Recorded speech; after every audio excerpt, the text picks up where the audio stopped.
Olá, irmãos, graça e paz, louvado seja Deus. Chegamos a Gênesis capítulo 5, que vai falar sobre a descendência de Adão, amém?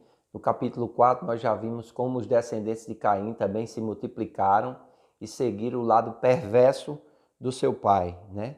Então, nós vemos aqui essa parte e agora nós vamos ver a linhagem que a Bíblia vai se tornar para os descendentes de Adão, da linhagem de Sete. Tanto é que lá em 1 Crônicas, capítulo 1, do versículo 1 ao 4, fala que Adão gerou a Sete e vai trazer essa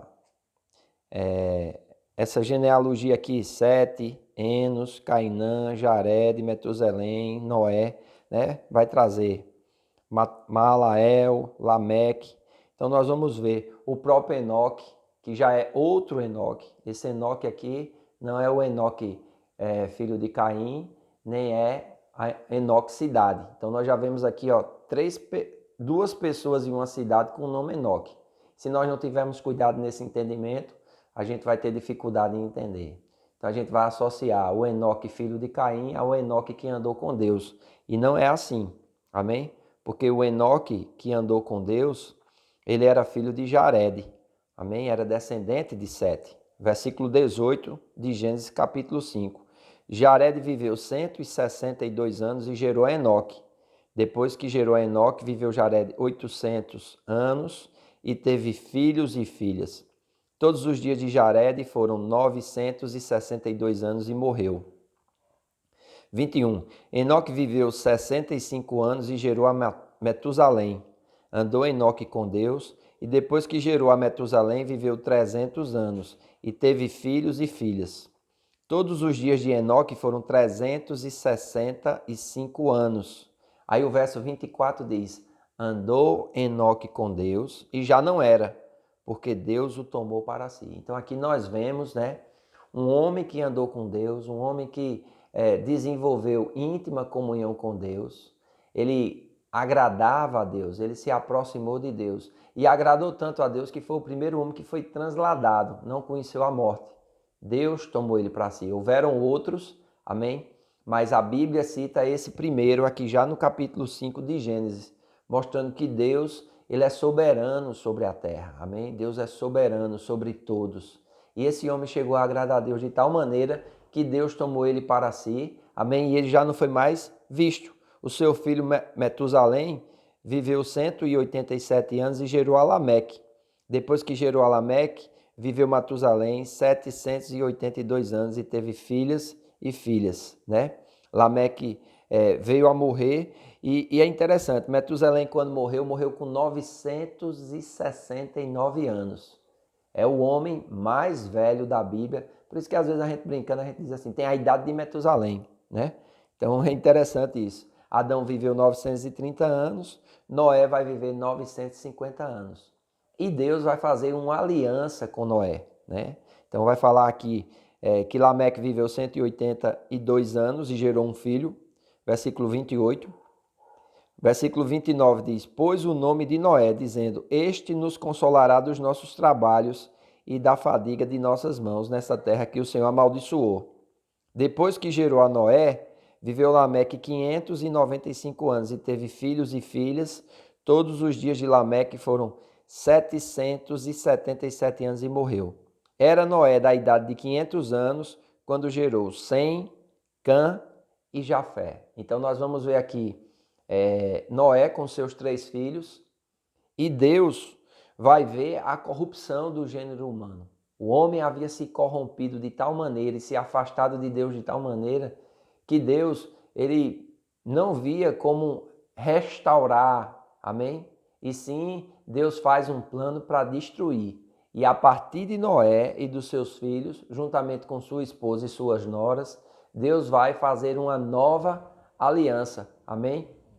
Então Deus vai anunciar aqui o dilúvio, né? Vai mandar Noé construir uma arca e Noé vai construir a arca. Alguns estudiosos dizem que Noé levou 100 anos construindo a arca. E enquanto ele construía a arca, ele era um pregador de justiça. Falava para o povo se arrepender, falava para o povo se converter, falava para o povo se voltar para Deus, mas os seus contemporâneos tinham ele como louco, né?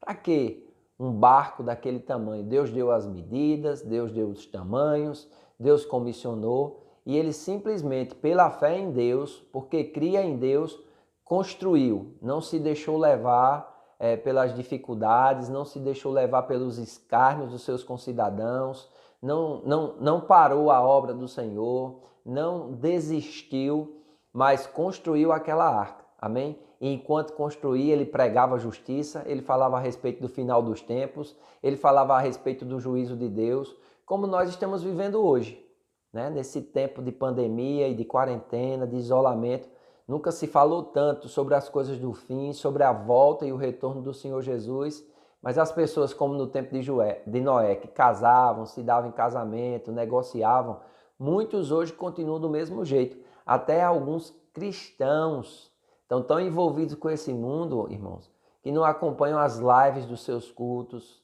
da sua igreja, se tornaram infiéis nos dízimos e nas ofertas, não compartilham, não comungam com os irmãos, né? E, infelizmente, estão cegos, esqueceram dos pecados perdoados do passado e vivem somente nessa vida comum, né? De comer, dormir, levantar, negociar, trabalhar, usufruir, que eu não sei nem do que está se tanto usufruindo, né? Nós estamos em quarentena, nós estamos com limitações, muitos estão em home office, a família está na casa, ao invés de ter comunhão, ao invés de ter diálogo, muitos estão discutindo, brigando, outros continuam com coisas erradas. Então, veja bem, bem propício na época de Noé. E Deus fala para ele, né, que não somente iria salvar aquelas 8 almas humanas, mas também que Deus iria ordenar os animais para virem casais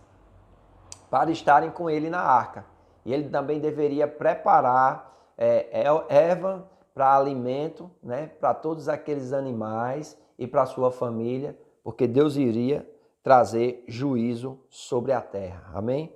Então, o capítulo 7 diz: Disse o Senhor a Noé, depois que ele construiu a arca, depois que ele fez a arca, o Senhor trouxe a ordem a Noé, né, para que ele entrasse na arca, tu e toda a tua casa, porque reconheço que tem sido justos diante de mim no meio dessa geração. Amém? O que é que traz essa definição de Deus dizer que o homem é justo diante dele? Nessa época aqui, em obedecer a sua palavra.